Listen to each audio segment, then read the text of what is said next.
Well, you got a PSA. Okay, yeah. So for those of you who do follow me on Twitter, you have seen that I have taken my Standom resources and allocated them away from Curtis Gustav Wagner. That's what happens when, as a parent and as a teacher, I'm frustrated. I make up middle names that don't exist. Gustav's a good one. I like Gustav. I'll take it. Gustav. I went with the most traditional German one. I'm placing him on probation, and as a cop, that's something that he should understand. And I am taking all of my forces into one Ms. Joanna Cargill frenzy. So now all of that energy is being placed towards frenzy because he needs to do some self-reflection and get his life together. Yeah, he's definitely a cop. That's for sure.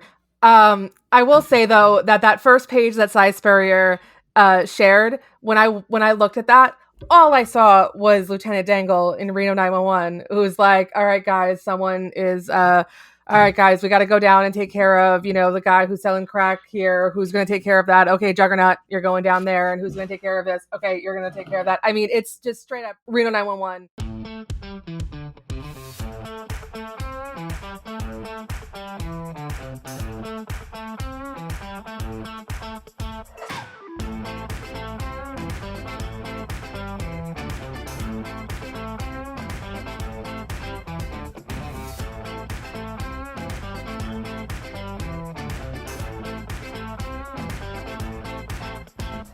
Guys, hey, everybody, welcome. Thank you for sitting through our public service announcement with our fabulous guest that we'll introduce in just a second. Welcome back to Simply Amazing, the fabulous Joanna Cargill, aka Frenzy podcast, with your hosts. I am Lisa, aka the OG Nocturne, and I have with me the fabulous, wonderful, my co-host, the gorgeous... Hello, I'm Lauren, and to be honest, I'm just here for Lisa and Chris's chaos today, because let me tell you guys, they were ready the second we just said hi today before we hit record, so you guys are getting tea today, I can tell you that. All the tea. We're going to talk a lot about a character that has so little actually written about them, and yet, as of this recording, will have appeared in 2 movies. So that's going to be interesting. But before we get into the character that we're going to discuss, one of Kurt's, of course, lovely leading ladies, I'm going to introduce our fantastic co-host or guest that we have on right now. He's been here before. You saw him when he came on and talked about how much Kurt needs a baby, and we still beat that drum to this day. Kurt needs a baby. Give Kurt a baby. But we have fantastic Kris from the Nerd Byword. Hey, Kris, thanks for coming by. Hey guys, and thank you for your public service announcement and turning us into a frenzy podcast now. I just wanted to make the status clear. Understand completely. Understand. So today we are going to talk about, well, this is kind of interesting to bring up because with the Doctor Strange movie coming out, it's going to come out this week as of dropping this official podcast. And there's an interesting character that for some reason they chose to use in the first Doctor Strange movie, who they're using in the second Doctor Strange movie, that has a very specific connection to Nightcrawler, but actually no connection to Doctor Strange that I learned. And that is Miss Christine Palmer. And when we were talking initially about doing episodes about Kurt's love life and the ladies in his love life, and she is one of them from the fabulous 12-issue Nightcrawler miniseries, maxi series by Roberto. Oh my God, Kris, help me again. I can't. I don't know why I can't. I have such a hard time with this name.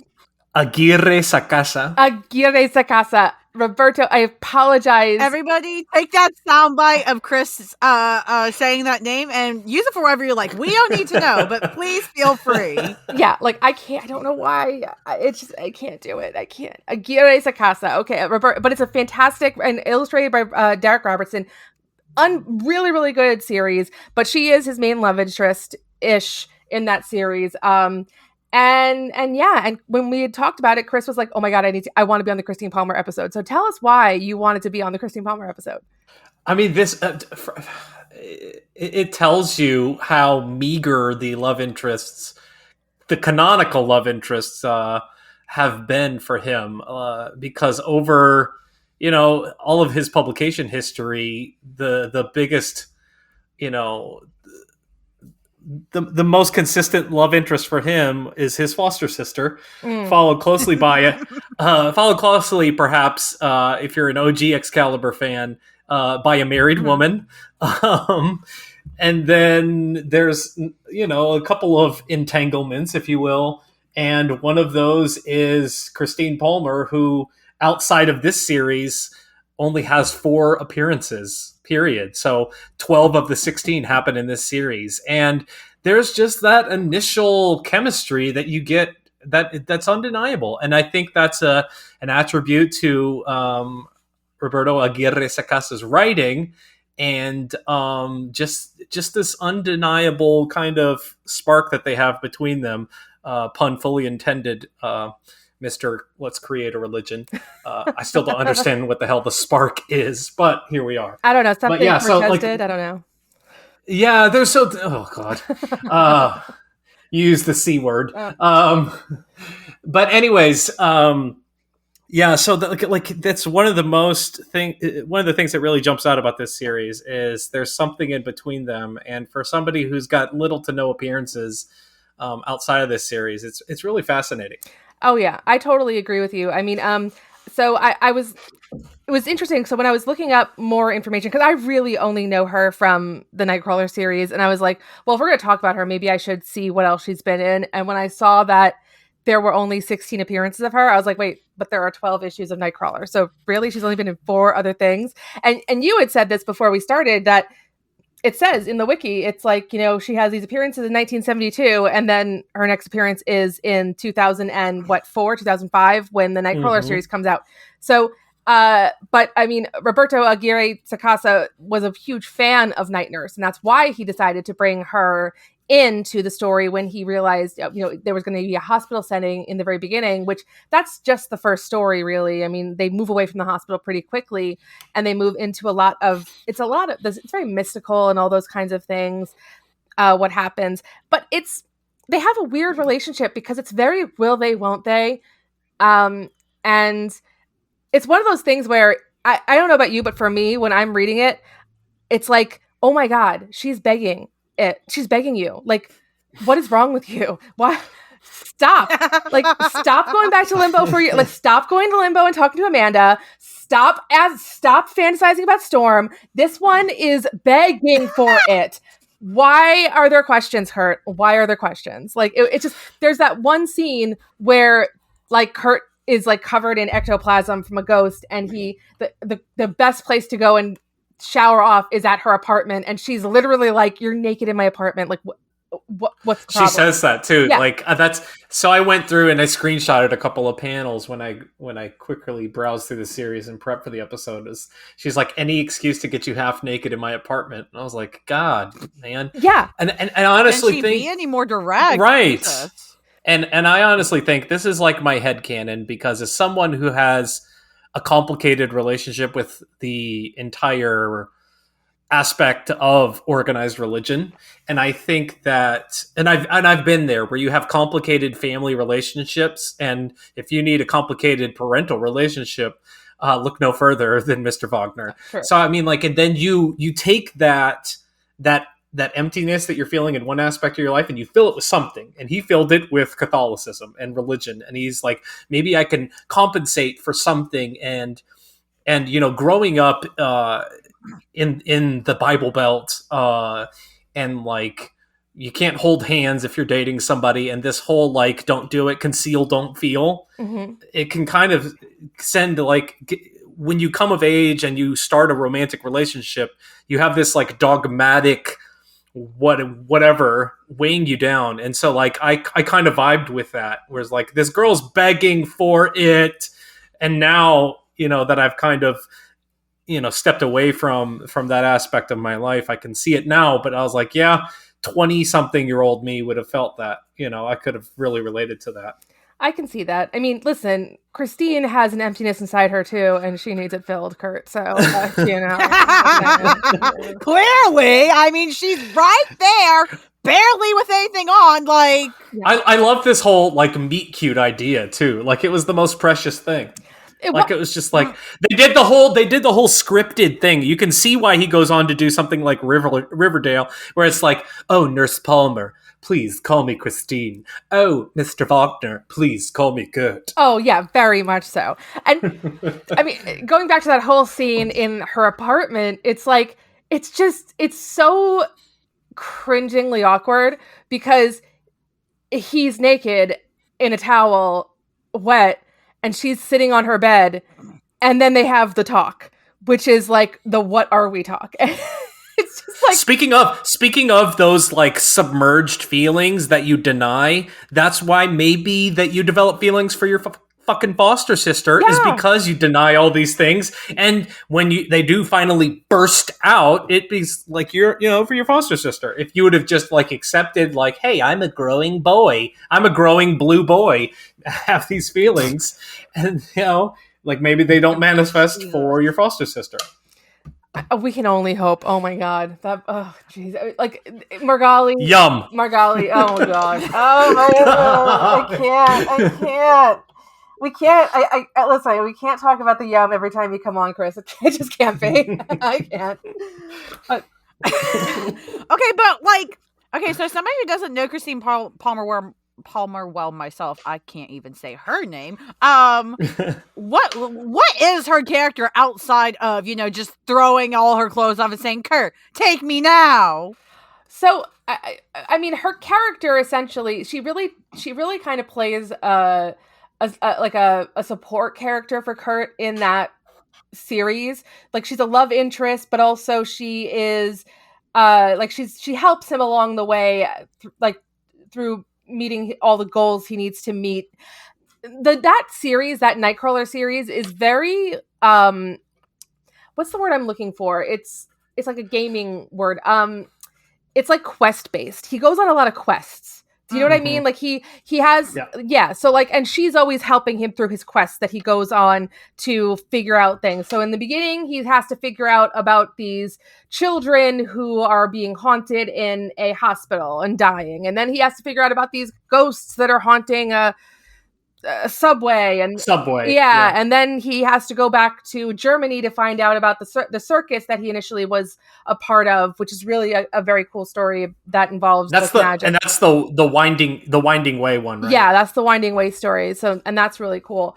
And so she always she kind of assists him throughout the course of that. And they initially meet in the beginning in the hospital, but the whole time she's just like, I want it. Like, give me one of those blue dicks, and I want it. And he's just like, one of them. I know. Listen, he only got one. All right, guys, listen. I've said it here 1,000 times. It's only one. But yeah, it's I always liked her because I felt like up until her, every single one of Kurt's love interests was either his sister or like an alien. Like someone who doesn't understand what humans even are. So it was nice that like just some random human was like, hey, I think you're hot. And like, yeah, okay, that makes sense, And it wasn't, I think for me, just like, how in the world, because I thought that too, like when I first came on and we talked about his potential love interests, and there's not been a whole lot. So I'm like, what in the world? And is this character who's pretty nondescript and like very few appearances outside of this series, like what is it? Like, what's the secret sauce? So I revisited it in prep for the pod, like I said, and like it just feels natural. And I think that's the talent from the writing perspective, and like it just feels like a natural relationship that gradually moves from one thing to another. There's that scene in the diner where she's playing the part of the therapist he should have been going to for years. And then like and so like it's a believable, like it's something you could relate to. Like maybe you had a relationship that was similar, and so like, and I think that's the best written characters in comics, and like and it really gave me shades of somebody like oh gosh, what is the dance teacher's name? Stevie. What's the dance teacher's name for the X-Men? Gosh, now Stevie Hunter. Oh, fuck. Stevie Hunter. Thank you. Yeah, so it's just like it's almost like a point of view character. Even if you identify with mutanity, mutantdom, and you see yourself, but like there's also kind of like this litmus test of like, like a human ally. So I got real vibes from her, even though this was in a much more romantic role than Stevie Hunter was. Yeah, I totally agree with that as far as the ally is concerned. I think another thing that I kind of zoom in on with her as far as her relationship with Kurt is I think she had a really very mature relationship with him. And I think that if he were in a better headspace, because he was in a really bad place at the beginning of that Nightcrawler series, like he was just not in a good way. Like he was coming off the Austin run, and like all of us, we were just in a daze. I mean, none of us were. It was a bad time for everybody. So he was coming off the Austin run. A lot of stuff had happened during that time to him. You know, his everything was rocked as far as his religion and his faith. And I think that if he was in a more stable place, she would have been really good for him. But I think that because he wasn't in that place, because he wasn't in such a stable place, he probably recognized, like, if I actually enter into a relationship with this girl, I'm going to fucking destroy her because I am not in a place to be in a partnership with somebody right now.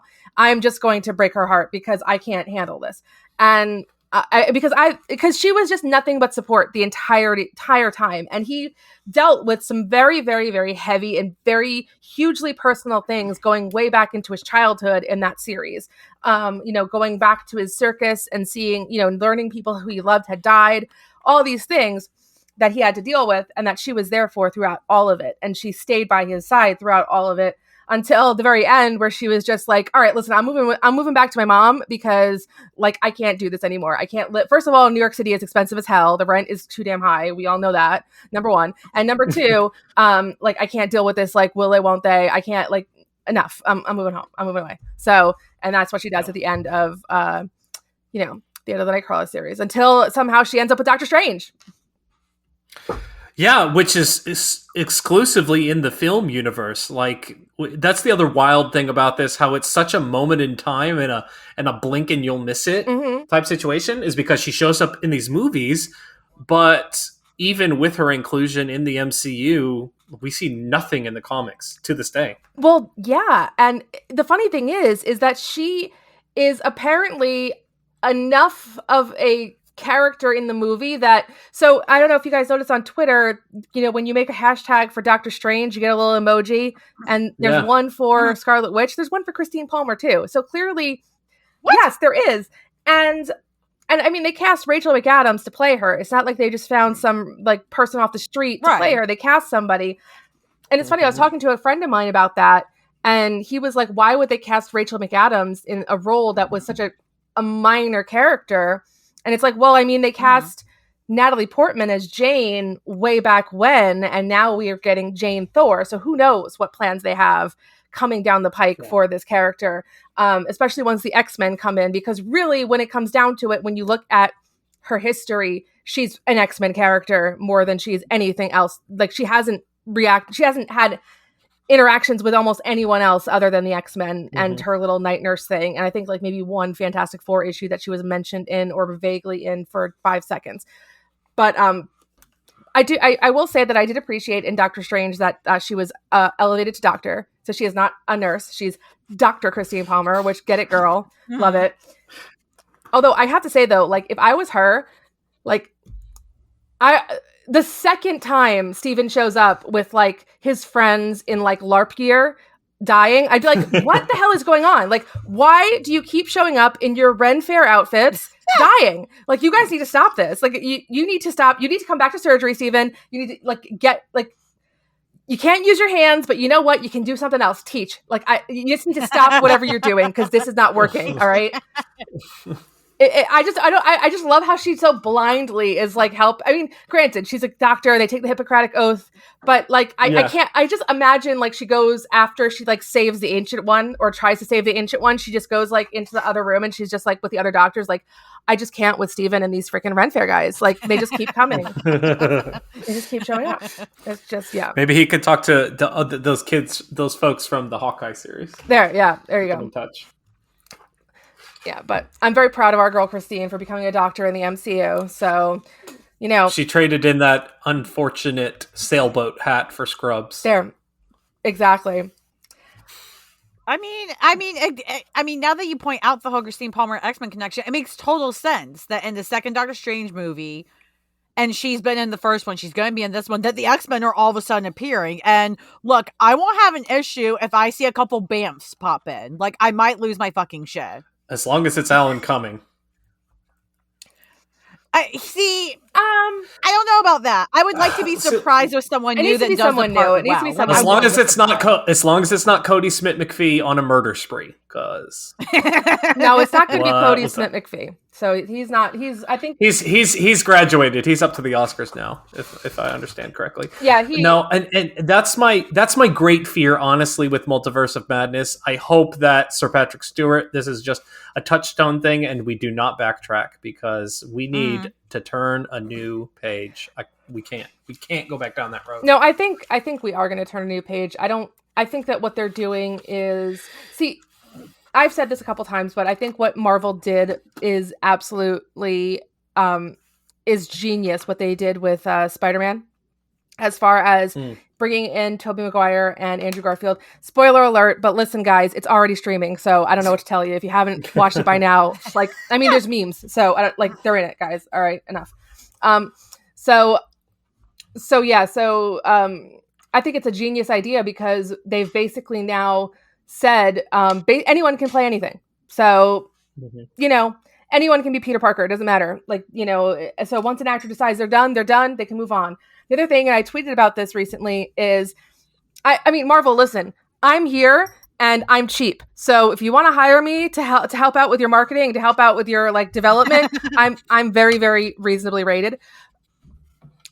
Marvel needs to tap into the Mojoverse, because they need to introduce Mojo as a character and then immediately start an entire channel on Disney Plus called Mojoverse and do anything they want with it. Literally anything. X-Babies after Muppet Babies with Nanny the Nanny.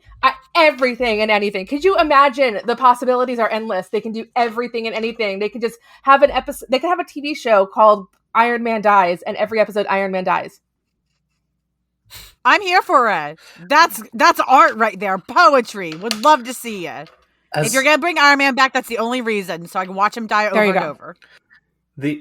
I've always had a complicated history with Mojo. I appreciate the social commentary, particularly in the most recent X Factor series by Lee Williams. Of this is a social commentary on what we've done with social media and entertainment and things of that nature.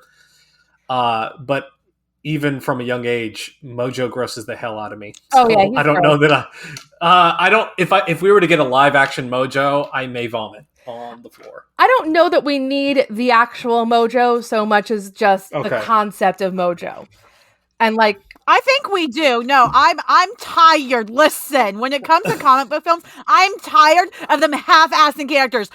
Half-assing Galactus in the original Fantastic Four films, get out of my face. Half-assing no, if you're gonna do Mojo, I want to see that crazy shit. I want the CGI to be the best shit I've ever seen in my life, and I want to be immersed in it. Go all out. Chaos. She wants to merge all those little cartoon characters from the Mucinex commercials.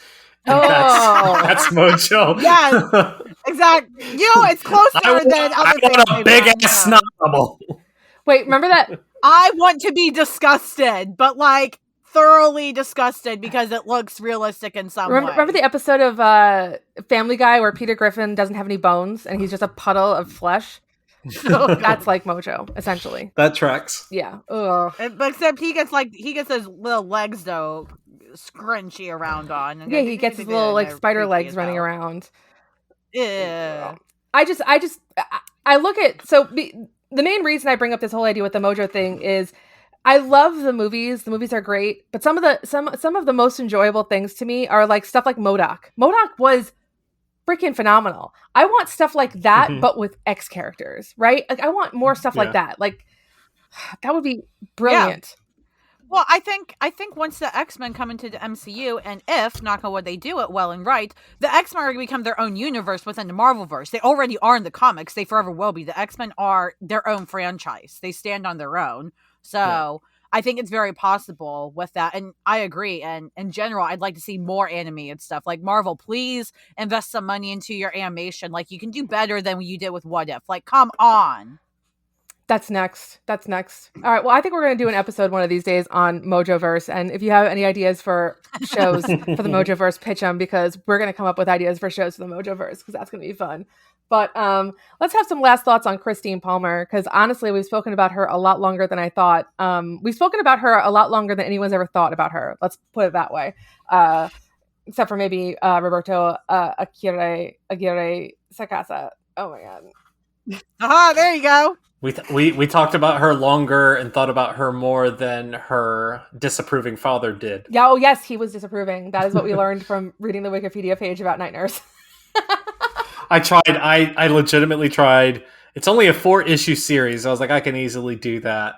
And it's written by a woman. But it's women really do rough. bad things about women too. I hate to break it to you and anyone else listening, but we do bad things to ourselves. And I don't mean that as an innuendo. I mean, like, you can say, but women wrote this women character, and it's like, that doesn't mean it's automatically good. Yeah. Ideally, it should be better because they have that perspective, but unfortunately, that's not always the case. The opening page of, and I tell myself it was like 1972 or 73 as well. So, the opening page is, and this was not Christine, but another one of the night nurses was like, oh, do I follow my dream to become a nurse, or do I chase after this man? And it's like the big opening page that Marvel had in the 70s. And it was just like her distraught face. I was like, oh my God. Sounds like a Liechtenstein painting right there. Because you can't do both. You cannot multitask. Oh no, of course not. No, it's either be with a man or be a nurse. Who she needs to learn from me. Both is always the answer. What are you doing, girl? Come on. No man wants to date a woman who has a job. Come on, let's be real, right? No man wants to. Yeah. Then burn the man. Next question. Like, you can burn the man while you're still doing your job. Like, I got nothing. Burn the man. I think burn the man. Hashtag burn the man.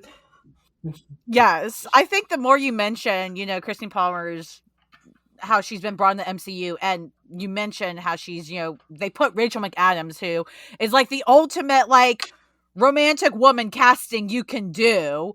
Like, I feel like, I don't know, now I'm really upset because now I really want Kurt to show up. Like, I want him to show up, and I want him and Christine to become an established couple right off the bat. And I want them to become like a power couple. So everybody that's never read comics, like, oh my God, like, they're the best couple ever. Let's go read all their comics. And then they realize, what? They're not like Scott and Jean or Scott and Emma or something. Like, they're like, this is their first time being big. Yes, good for them.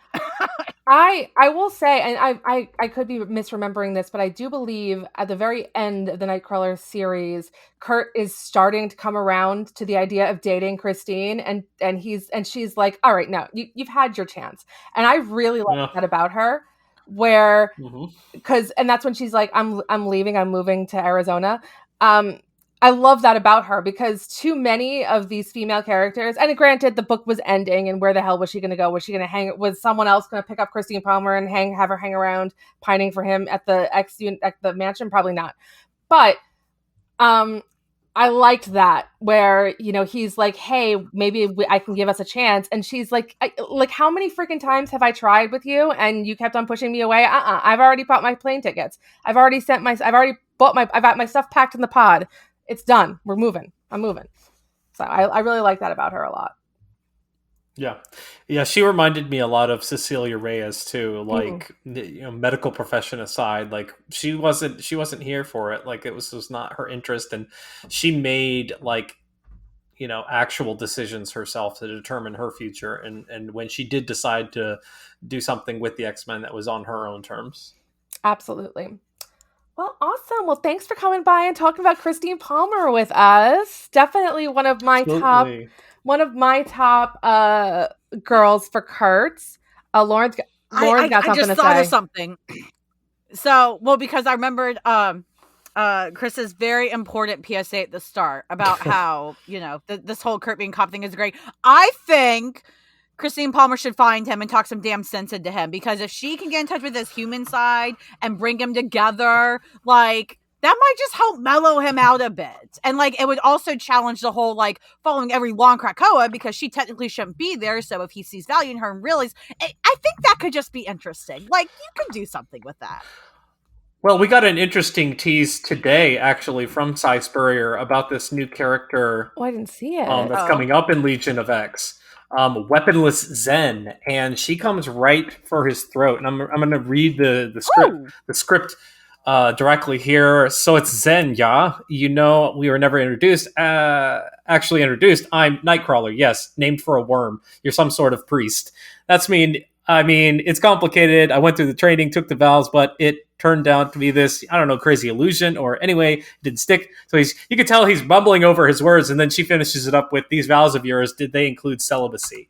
So she is coming right for his neck, and as with most Iraqi characters that are introduced, they're completely new, fascinating to me.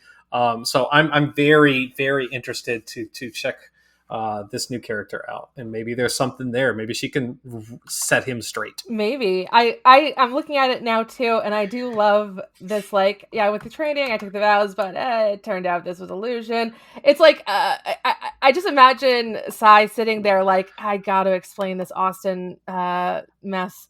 All right, I guess it was illusion. Okay, moving on. Like, yeah.